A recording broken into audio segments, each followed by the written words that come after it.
Shalom semuanya, salam sejahtera untuk kita sekalian. Hari ini saya akan berbagi kesaksian ya. Jadi sharing saya kali ini kesaksian yang memotivasi tentunya. Saya sungguh berharap bahwa kesaksian yang saya bagikan itu kesaksian yang saya bagikan ini membangkitkan gairah kita dalam mengikut Tuhan, membangkitkan semangat kita, dan lebih lagi kita mengikutinya di dalam kehidupan yang nyata ya, kita mempraktekkannya. Karena apa yang saya rasakan ketika melakukan semua ini sungguh membuat damai sejahtera, sukacita, dan kedekatan bersama dengan Tuhan. Ya, firman Tuhan berkata bahwa berbahagialah hamba yang didapatinya sedang bekerja, ya, dan itu tidak hanya ditujukan kepada para hamba Tuhan ya yang kita tahu mungkin bergelar STH atau MTH, DTH, bukan, tapi ya yang pelayan Tuhan, tetapi setiap kita adalah hamba gitu ya. Kita melakukan bagian kita sesuai dengan porsi dan kapasitas kita. Karena setiap kita punya panggilan. Ya, setiap kita punya panggilan hidup. Ada tugas yang harus diselesaikan oleh setiap kita, dan yang saya pahami bahwa ada tugas yang Tuhan berikan kepada setiap orang secara spesifik, dan hanya kita, kalau kita mau, kalau kita menemukan panggilan itu, hanya kita yang mampu melakukannya dengan baik, dengan persis gitu ya. Nah, tadi saya katakan saya akan berbagi kesaksian yang tentunya karena saya sudah melayani, pasti cenderung kesaksian pelayanan ya. Jadi saya sangat menikmati hari-hari saya sekarang gitu. Saya sangat bersukacita dengan apa yang saya lakukan, apa yang saya saksikan gitu ya. Karena ketika kita berjalan di dalam kehendak Tuhan, kita berada di dalam jalannya Tuhan, maka kita akan dapatkan yang namanya damai sejahtera ya, yang tidak diberikan oleh dunia ini. Sukacita yang tidak dipengaruhi oleh keadaan, sukacita bukan karena kita punya apa ya, tetapi karena sukacita yang datang daripada Tuhan, karena kita hidup dalam kehendak-Nya, hidup di dalam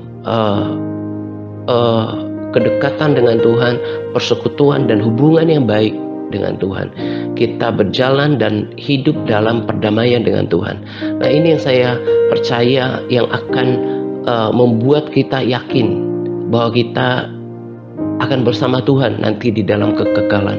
Karena di sepanjang hari-hari kita tahu kita hidup dalam kehendak Tuhan, kita menyenangkan hati Tuhan, dan kita melakukan tugas yang Tuhan berikan kepada kita selama kita menumpang di muka bumi ini gitu ya. Jadi saya ini saya rekaman hari Kamis gitu ya. Jadwalnya memang saya prioritaskan untuk pelayanan di sosial media, karena sekarang kami atur waktu ya dengan menyesuaikan waktu mereka 3 kali seminggu gitu ya, Senin, Rabu, dan Jumat. Nah, sementara Selasa, Kamis, Sabtu, Minggu saya selain istirahat memfokuskan diri untuk persiapan pelayanan di sosial media gitu. Selama hari-hari seperti itu, pikiran saya terhadap mereka gitu ya, apa yang Tuhan kerjakan dalam kehidupan mereka. Saya tanamkan kepada mereka, dan saya sedang membangun fondasi dalam kehidupan mereka.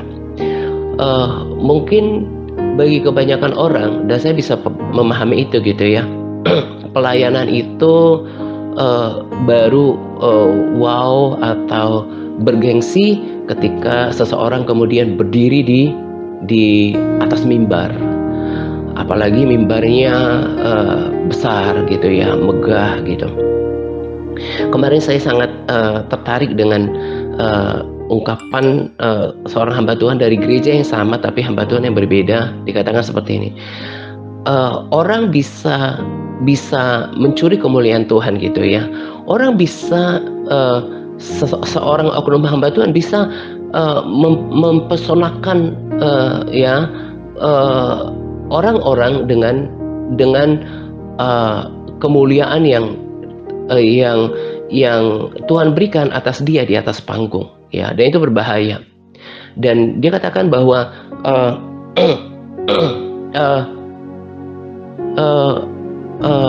bagaimana ya kata-katanya? Dia katakan bahwa jangan mengira bahwa pelayanan yang hebat itu adalah kalau di atas mimbar seperti yang tadi saya katakan, di atas mimbar yang besar, yang megah, yang banyak pengikutnya gitu ya. Nah, sementara mereka yang melayani di desa-desa, di pedalaman yang jauh dari sorot kamera, itu sepertinya kelas 2 atau di bawah dari pelayanan mimbar yang besar, yang tersorot kamera gitu ya. Bukan, tetapi bagaimana setiap orang melakukannya dengan sukacita, dengan tulus, dan dia menangkap panggilan Tuhan dalam kehidupannya. Dan Tuhan memberikan setiap pelayanan dengan uniqueness kepada setiap orang gitu. Nah, saya menikmati pelayanan dengan mereka, semakin hari semakin ngerti gitu ya. Tadi saya katakan, saya percaya itu kebanyakan orang pengennya itu melayani, punya gedung yang besar, punya jemaat yang besar, punya panggung yang besar dengan segala fasilitasnya, kemudian disorot kamera gitu ya. Orang kecenderungan seperti itu. Nah, tetapi apa yang saya rasakan sekarang adalah sukacita itu timbul daripada melihat hasil yang saya lihat dari diri mereka gitu ya. Pondasi yang mulai sama seperti tanaman gitu ya. Kalau diperhatikan sih seolah diperhatikan, apalagi tiap hari gitu, seolah nggak ada yang berubah, nggak ada yang bertumbuh gitu. Tetapi kalau misalnya sebuah tanaman kita datangin 1 minggu kemudian atau beberapa bulan kemudian, kita rasakan perbedaan, kita akan lihat perbedaan yang signifikan gitu. Nah, demikian juga dengan anak-anak yang saya didik gitu ya. Saya tanamkan pondasi yang kokoh di atas firman Tuhan. Emang kelihatannya lagi-lagi saya katakan, kelihatannya seperti nggak ada hasil. Kadang-kadang mereka tidak terlalu merespons seperti orang dewasa gitu ya. Kadang-kadang mereka cuman perhatikan ya, tanpa kita melihat ini nangkap apa enggak gitu. Tetapi saya selalu berpegang pada firman Tuhan bahwa Tuhan yang punya tanggung jawab, punya bagian untuk memberikan pertumbuhan. Kemarin saya lihat, ini belum pertemuan yang kesekian puluh kali gitu ya. Saya lihat malah cowok-cowok yang gede itu, malah mereka ketika menyembah, saya tanamkan pada mereka ada banyak hal mulai dari nol, cara menyembah Tuhan gitu. Dan secara otomatis mereka udah mengangkat tangan. Mereka di gereja mereka tidak seperti itu. Nah, mereka mulai menyembah Tuhan seperti yang saya ajarkan dari firman Tuhan. Nah, saya bersuka cita gitu ya. Saya bersuka cita melihat perilaku mereka. Dalam banyak hal yang saya saksikan kali ini adalah dalam hal menyembah Tuhan. Lalu kata-kata kotor ya, ketika mereka bersama dengan saya, ketika acara bebas gitu ya, lalu bermain itu kan akan langsung muncul aslinya gitu. Nah, mereka yang biasa berkata-kata kebun binatang yang kasar gitu ya. Nah, mulai saya tegur, saya katakan pelan, nanti ubah pelan-pelan. Saya nggak langsung hukum mereka, karena saya ngerti kita ketika berubah juga nggak langsung instan. Kesabaran Tuhan pun berlaku di sana. Saya tegur mereka, dan saya rasa mereka mulai berpantang dengan itu. Dari dulu yang saya harapkan adalah bagaimana sebuah bangunan itu terbangun, ya, bangunan kekristenan tentunya di sini berdasar dari firman Tuhan. Kenapa kemudian sekarang kita saksikan orang-orang dewasa, bahkan orang-orang tua kita, termasuk kita di dalamnya dulu, kenapa kita hidup dalam pemberontakan dengan Tuhan? Kita jauh daripada persekutuan dengan Tuhan, jauh daripada pergaulan dengan Tuhan. tidak suka menyembah Tuhan? Karena kita tidak dididik sejak dini. Padahal dari awal, ya, Tuhan memberikan hikmat kepada bahkan berbicara kepada Musa untuk memberikan pesan penting kepada bangsa Israel. Di Ulangan 11 ayat 19 dikatakan bahwa kamu harus mengajarkannya kepada anak-anakmu dengan membicarakannya apabila engkau duduk di rumahmu, apabila engkau sedang dalam perjalanan, sedang berbaring, dan engkau bangun. Jadi all day long, kalau kecuali tertidur, ya, selama terjaga, orang tua harus terus memperkatakan, mengingatkan, mengajarkan firman Tuhan kepada anak-anak. Sekalipun tadi saya katakan kelihatannya nggak diperhatikan, cuman kelihatannya ini ngerti apa enggak, ditangkap apa enggak gitu ya. Tapi kita sadar saja ketika kita kecil, ya, sama seperti diri saya, ya. Ketika dulu sama mama saya ada nasihat, dikatakan kamu tidak boleh menghabiskan uang yang kamu dapatkan, kamu harus belajar untuk menabung gitu ya. Ada nilai-nilai yang dulu seolah itu tidak mempan gitu ya, atau kok kelihatannya itu cuma didengar sambil lalu gitu ya, tapi itu tertanam di lubuk hati saya gitu. Itu yang saya percaya, itu yang terus memotivasi saya untuk terus menasihati anak-anak ini.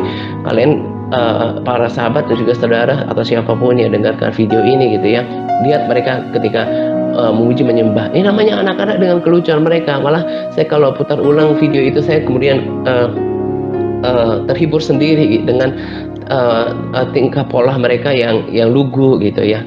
Tapi itu tertanam di dalam hati mereka. Saya tanamkan nilai-nilai dari firman Tuhan dan saya mulai melihat buahnya gitu. Nah, tadi saya katakan kenapa kita jauh daripada pergaulan firman Tuhan dulu. Sekarang kita yang di MTRC udah berkomitmen. Nah, kenapa kebanyakan orang di luar sana mereka tidak hidup sesuai dengan firman Tuhan?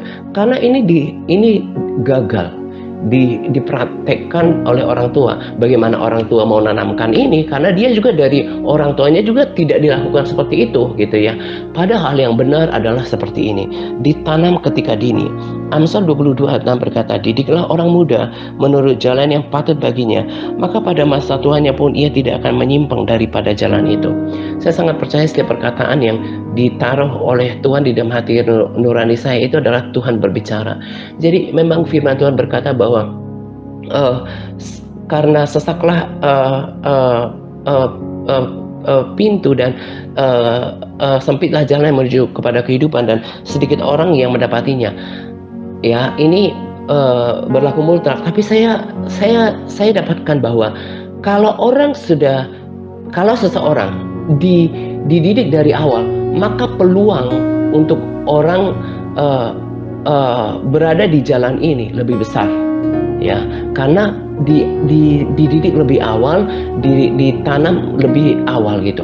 Makanya tadi saya katakan bahwa sekalipun kebanyakan orang mengharapkan sebuah pelayanan yang megah, punya gedung yang besar, kemudian jemaat yang besar, panggung yang besar gitu ya, tetapi saya sangat menikmati melakukan penanaman pondasi, ya. Nggak kebetulan juga ketika dulu di Jawa saya bekerja di properti, karena saya sangat menikmati.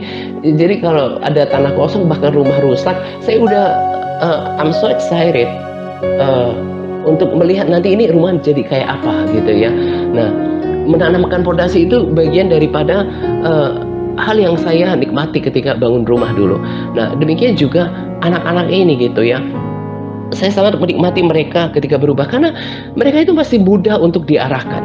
Ya, coba bandingkan ya, ketika kita memberitakan Injil kepada seseorang ya yang udah orang tua, jangankan orang tua, udah dari SMA kelas 3 aja udah kuliah, itu nalarnya udah main ya, dikasih tahu nggak boleh merokok gitu ya, karena memang nggak ada tertulis, tapi kita tidak bisa memperhambak diri kita untuk sesuatu yang tidak berguna. Kemudian apa juga gunanya gitu ya, bla bla bla, dikasih tahu, dia nalarnya main ya kan. Udah terlalu umum kita sebut orang-orang melakukan pembelian diri, kan nggak ada di firman Tuhan melarang merokok atau macam-macam lah alasannya. Tapi kalau anak kecil itu terima aja gitu, terima aja. Hatinya itu seperti kertas yang putih, siap dituliskan apa saja. Dan itu yang saya lakukan, ya. Dan mereka cepat-cepat berubah, belum bisa membantah, ya. Ya ada yang bandel, tapi ya itu tinggal diarahkan pelan-pelan. Tapi ya mereka tidak punya perilaku yang bandel misalnya, itu tinggal ditulis saja kebenaran firman Tuhan. Dan seperti yang kemarin saya katakan bahwa kalau pelayanan ini sudah 8 tahun, Tuhan sudah ubahkan kita lewat firman-Nya gitu ya. Banyak yang berubah, terutama katakan 90% MTRC gitu ya. Nah, nanti mereka 8 tahun udah jadi seperti apa? Dan mereka tidak akan lagi, firman Tuhan adalah ya dan amin. Dan saya percaya ini, mereka tidak akan menyimpang dari jalan firman Tuhan yang saya tanamkan. Dan mereka lah nanti yang bertumbuh, yang dewasa, yang berkeluarga. Kalau Tuhan belum datang, dikasih kesempatan, itulah cikal bakal mereka menjadi orang-orang Kristen yang kuat, sampai kepada mereka yang didik, tanamkan hal yang sama kepada anak-anak mereka. Dan saya bilang, Tuhan, aku sangat bersyukur dengan semua ini gitu ya. Sukacitanya itu dapat, ya, sukacitanya dari dulu kan. Coba dengar video-video yang saya katakan, dan itu saya tetap pada pikiran dan prinsip yang sama sampai sekarang. Kalau dikatakan, oh kamu punya jemaat yang banyak, tapi cuman jemaat minggu dan tetap dalam dosa suka-sukanya, atau punya kumpulan yang kecil tapi mereka itu diubahkan sungguh-sungguh sama Tuhan, saya pilih yang kecil.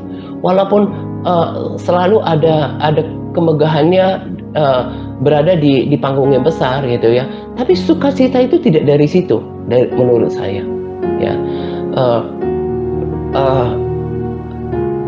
Mungkin karena di usia sekarang udah semakin berumur gitu ya, saya sudah lebih bisa merasakan panggil mereka seperti anak sendiri gitu ya.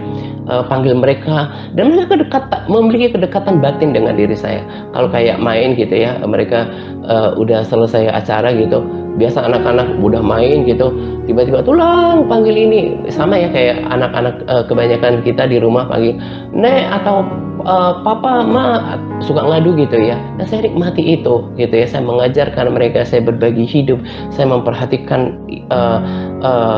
hidup mereka. Saya katakan pada mereka, kalian sekarang punya rumah rohani. Di rumah itu adalah rumah bersama keluarga kalian. Sekarang kalian punya orang tua rohani, yang di rumah adalah orang tua jasmani kalian. Tapi perilaku yang buruk dari rumah itu diubah di rumah rohani dan balik kembali dengan hal yang baru gitu ya, menjadi sesuatu dari firman Tuhan gitu. Membangun pondasi dengan mereka, sesuatu yang sangat menggairahkan hidup saya, dan saya katakan memang ini harus aku selesaikan di dalam hidupku. Dan Tuhan memberikan setiap orang kan karunia yang berbeda, panggilan yang berbeda, dan saya melakukan yang terbaik dengan Tuhan. Dan nanti ketika saya berpikir kalau nanti atau akhirnya kalau misalnya saya dipanggil bukan ya dipanggil dalam keadaan meninggal gitu ya, di akhir daripada hidup saya akan merenungkan, mengingat-ingat apa yang sudah kerjakan dalam hidupku, dan saya tidak malu ketemu dengan Tuhan karena saya sudah lakukan yang terbaik di dalam hidupku.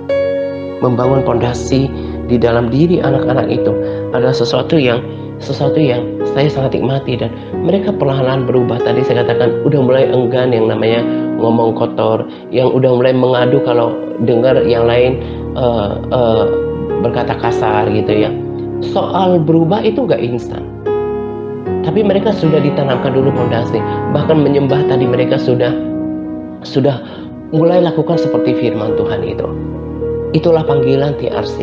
Dan kenapa saya bagikan ini tadi, supaya kita termotivasi untuk mendukung pelayanan ini, menabur banyak doa, karena dibutuhkan banyak doa, kesatuan inilah. Selain panggilan kita di sosial media, kita juga diberikan kehormatan oleh Tuhan untuk menjangkau kota ini, menjangkau anak-anak muda ya. Tapi bukan tidak tertutup kemungkinan untuk yang dewasa juga, karena sekarang Tuhan udah kirimkan juga yang SMA ya, walaupun dia baru SMA kelas 1 gitu ya. Nanti ketika masuk sekolah mereka akan terus jangkau teman-teman mereka, dan saya sangat percaya. Saya katakan bahwa ini saya lakukan dengan semangat, dengan hati yang murni, dengan kerinduan, dengan doa-doa, dan Tuhan yang berkarya, Tuhan yang bekerja terhadap diri anak-anak ini. Saya katakan Kau yang memberikan pertumbuhan gitu ya. Dan saya berharap pola yang sama sebetulnya ya adalah tanggung jawab setiap orang tua, kakek nenek terhadap anak-anaknya. Jangan lalai dengan ini. Sebab ini adalah perintah yang sama kepada setiap orang. Kalau dia percaya firman itu adalah untuk dirinya sendiri. Dikatakan tadi di Ulangan 11 ayat 19, kamu harus mengajarkannya kepada anak-anakmu, kepada cucu-cucumu gitu ya, dengan membicarakannya. Apabila engkau duduk di rumahmu, apabila engkau sedang dalam perjalanan, sedang berbaring dan sedang kau bangun. Karena anak-anak itu punya waktu lebih banyak dengan orang tua. Jadi saya mengingatkan kembali untuk sekian kali, karena ini kan bukan yang pertama kali. Para sahabat saudara, siapapun yang menyaksikan video ini, itu adalah tanggung jawab dirimu untuk mendidik anak-anak yang dipercayakan, dan Tuhan akan nanti minta pertanggungjawaban itu. Jadi jangan anggap lalai, jangan menjadi lalai dengan tanggung jawab ini. Harus ajarkan mereka firman Tuhan, dan nanti setiap orang tua akan menuai apa yang ditabur kepada anak-anak. Mereka menjadi anak-anak yang hidup benar, takut akan Tuhan, kemudian menjadi anak-anak yang perkasa kan, karena mereka dididik yang benar, punya cucu-cucu gitu ya. Jadi jangan selalu pikirkan terhadap pergumulan hidup, tetapi ingat tanggung jawab dirimu adalah untuk mendidik mereka ke jalan-jalan Tuhan. Makanya tadi dikatakan kesaksian ini kiranya memotivasi untuk setiap kita melakukan hal yang sama di keluarga kita. Jangan telantarkan mereka dengan kebutuhan makanan rohani. Ya, cucu-cucunya dikumpulkan, ya, dikumpulkan di rumahnya, lalu diajak lagi cucu-cucu tetangga-tetangganya, saudara-saudaranya, dikumpulkan di rumah. Itu yang pikiran kita, bukan hal yang lain gitu ya, bukan melakukan hal yang aneh, memikirkan hal yang aneh, tapi bagaimana kita memikirkan kehendak Tuhan di dalam kehidupan kita. Apalagi kita misalnya punya profesi yang bersentuhan dengan anak-anak. Tuhan mau kita tanamkan mereka kebenaran firman Tuhan, punya profesi atau punya lingkungan yang dekat dengan anak-anak. Itu yang harusnya digumulkan. Tuhan, berikan aku hati untuk menjangkau anak-anak ini. Ya, fokus setelah mencari Tuhan, fokus melakukan kehendak Tuhan, bukan hal-hal yang lain yang aneh. Itu yang harus kita gumulkan. Baru kita betul-betul align with God. Kita bersekutu, kita berjalan bersama, sejajar dengan kehendak Tuhan. Dan saya juga tanamkan kepada mereka budaya, ya, membentuk karakter mereka. Saya katakan, waktu kalian dengan tulang di sini itu gak banyak. Apalagi nanti, kalau nanti kita semakin banyak, tentu dipisahin yang SD, SMP, dengan SMA, bahkan orang tua. Maka tidak akan punya waktu cukup banyak dengan kalian. Lalu sekalipun sekarang 3 kali seminggu, itu kan cuma efektifnya setengah sampai 45 menit. Yang waktu kalian tuh di rumah tuh lebih banyak gitu ya. Saya udah tanamkan, mereka udah lakukan, selain doa malam, doa sebelum tidur dan sesudah bangun. Itu dulu pelan-pelan, sesuatu yang pernah belum mereka lakukan. Saya naikkan lagi, kalau nanti doa sebelum tidur atau sudah bangun, nyanyikan lagu yang kita sudah pelajari. 1 lagu aja cukup, menyembah Tuhan dengan cara yang sudah diajarkan. Kalau doa makan gak usah nyanyi gitu ya. Mereka sudah 90%, 80-90% udah tekun berdoa itu, mereka udah dengan semangat. Tadi siapa yang doa sesudah bangun, sebelum tidur, mereka sudah angkat tangan. Mereka sudah lakukan dengan mudah. Nanti mereka akan menyanyi, menyembah Tuhan 1 lagu, dan mereka sedang dibangun kebiasaannya. Nanti lama-lama saya akan ajarkan mereka. Tuhan berkata, tidakkah engkau sanggup jaga 1 jam? Mulai tanamkan mereka menit-menit, puluhan menit, sampai mereka jadi. Dan saya sangat bersuka cita dengan itu semua. Dan ada kedekatan batin gitu ya. Ada seorang anak yang paling kecil itu, dia pernah bilang, nanti kalau ada saja ya dari hatinya yang murni gitu ya. Dia bilang, nanti kalau tulang udah tua, aku udah besar, nanti aku yang bantuin tulang gitu ya. Sekarang pun mereka kayak eh, eh, bantu-bantu hal kecil yang bersihin eh, taman ya, potong rumput, kemudian kita kan masak sesekali buat mereka makan, ya kupasin bawang, mereka sama-sama dengan diri saya gitu ya. Eh, eh, eh, Melakukan aktivitas, saya berbagi hidup kepada mereka, saya tanamkan itu, dan kita mulai eh, dekat karena yang dibagi adalah praktek hidup. Saya juga tanamkan tadi yang tadi saya katakan, budaya mereka.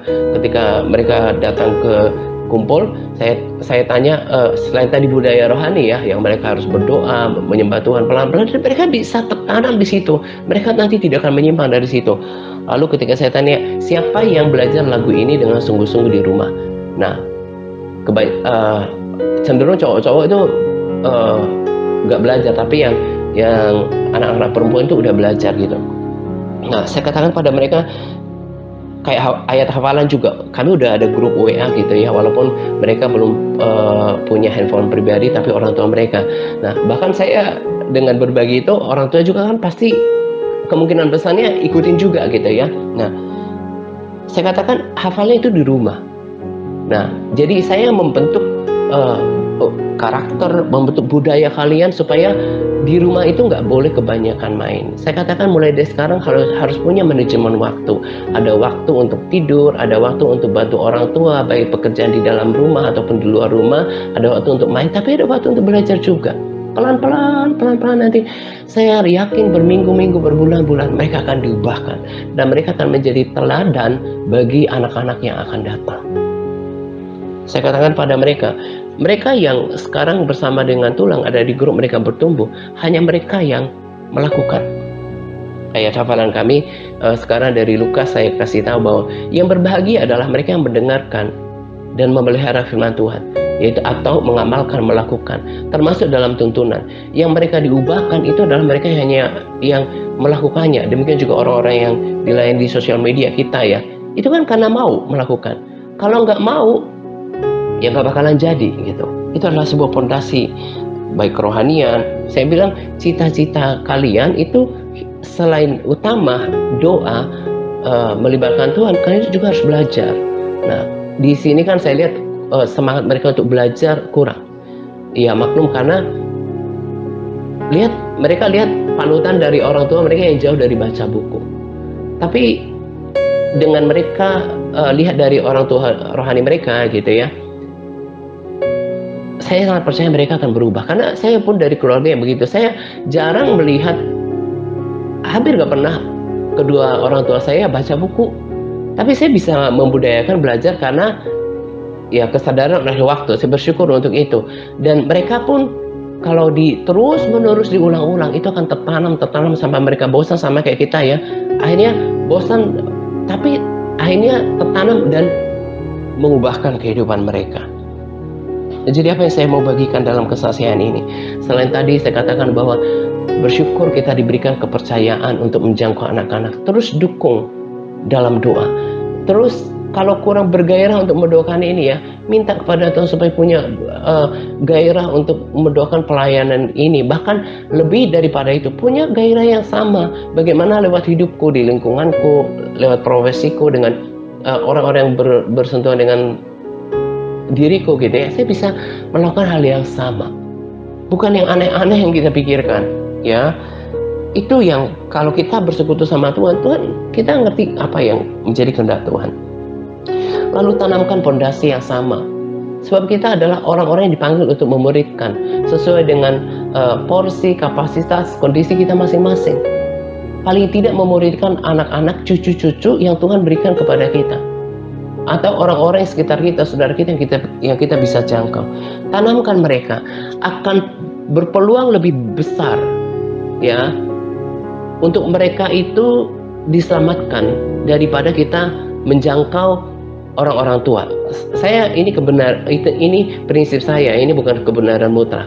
Karena tadi saya katakan fakta, orang tua itu sudah susah lebih susah dikasih tahu daripada anak kecil, karena dia udah punya berdalih lah, udah punya gengsi segala macam gitu ya, udah lebih berakar kebiasaan buruknya gitu ya. Apalagi di masa sekarang, pikirkan ekonomi, pikirkan pekerjaan, pikirnya udah lebih carut marut ya, untuk memikirkan tentang kerajaan Tuhan.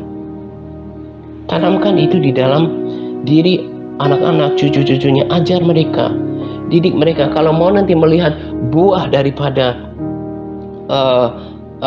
hidup yang baik dari mereka, bawa mereka pada firman Tuhan, dan perlihatkan, pertontonkan budaya dan karakter yang benar sebagai teladan di rumah.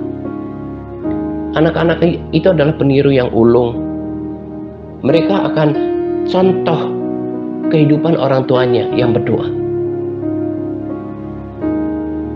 Kalau kita baca Alkitab sambil kita nasihati, kita ajar mereka baca kitab sambil kita teladankan, itu kan powerful daripada cuma ngomong tapi dia punya kehidupan yang ganda.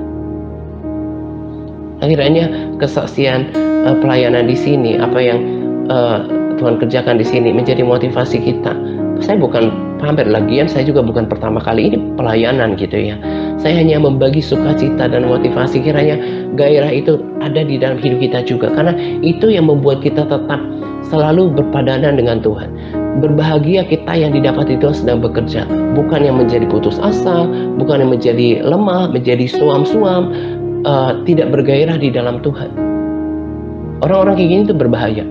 Sekalipun mungkin lakukan masih tetap Kristen, tapi dia hidupnya itu tidak dalam sukacita, tidak dalam damai sejahtera Tuhan, tidak dalam iman, itu tidak berkenan di hadapan Tuhan ya. Tadi saya katakan ini bukan mau motivasi apa, tapi kita bergairah, apinya ditangkap, kita termotivasi melakukannya, dan kita terus bangun kerohanian kita, karena yang saya tahu bisa sampai ke sini adalah karena hubungan yang tetap terjaga dengan Tuhan. Saya selalu menjaga hubungan saya, bahkan terus lebih baik, lebih sempurna di dalam Tuhan, dan itu yang akan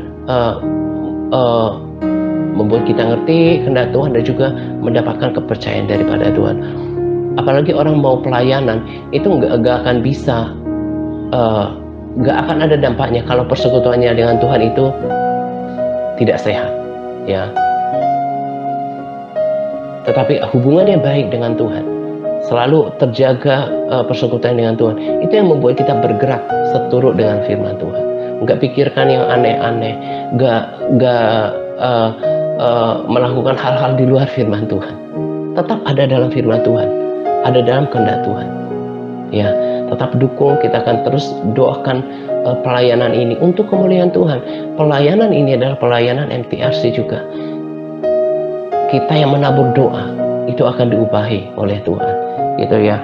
Nah, kiranya apa yang saya bagikan pada sharing kesaksian ini memotivasi, mengubarkan api kita, membangunkan kita, dan melakukan hal yang sama di dalam kehidupan kita masing-masing. Hidup ini cuma sementara. Jangan sampai menyesal dan tidak akan bisa diulangi ketika nanti detik-detik terakhir Tuhan memanggil kita. Bahkan kemarin ada satu video saya lihat, ya mungkin video orang kelompok tertentu ya, tapi bisa diterima. Ada orang yang mati tiba-tiba kan, dia lihat katanya malaikat pencabut nyawa gitu ya. Memang ada beberapa kejadian, nggak ada angin, nggak ada hujan, yang nggak harus tua, tiba-tiba mati aja. Ada mungkin serangan jantung atau apa gitu ya. Kita nggak bisa punya prinsip, waktu masih banyak, saya masih sehat kok, nggak bisa kayak gitu. Siap hari ini hidup yang terbaik buat Tuhan ya. Ini saja yang saya mau bagikan untuk kita. Kiranya punya telinga untuk mendengarkan ya, punya kerendahan hati untuk menerima. Saya rindu ada atas seremunggu yang lahir di dalam pelayanan ini. Mereka juga menjadi seperti tulang yang mereka, orang tua rohani, lihat. Saya tunjukkan yang terbaik yang saya bisa, walaupun nggak sempurna, dalam mengasihi mereka dan memperhatikan mereka. Dan saya juga bersyukur telah Tuhan ubahkan. Saya nggak memandang mereka, oh ini, anaknya itu, enggak. Tapi anak-anak Tuhan, ya, mereka anak-anak Tuhan. Mereka anak-anak yang saya memperhatikan melakukan itu untuk Tuhan, untuk Bapa yang merindukan mereka, mengasihi mereka. Hati itu kan nggak bisa dibohongin, apalagi anak kecil. Makanya tadi saya bilang anak kecil itu saya coba tanya gitu ya, agak jutek gitu ya. Kenapa sih kamu selalu ke rumah Tulang, padahal kemarin kan baru ketemu Senin Rabu Jumat gitu ya. Dia bilang apa? Nggak lama mikirnya, spontan. Lindu katanya, lindu sama Tulang. Dia belum bisa kasih, nggak bisa sebutin R.